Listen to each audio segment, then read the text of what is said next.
the solution to this example. So what we're going to do, we're going to create an if function.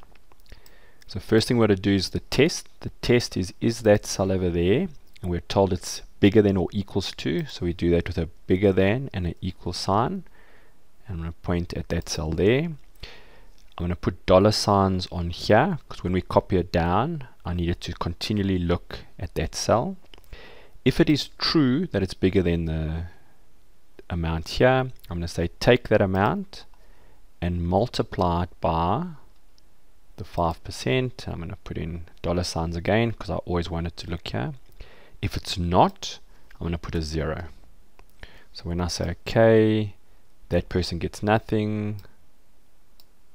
When we copy it down, you'll see this person gets, because they're just on the edge, that person gets nothing, these people get money.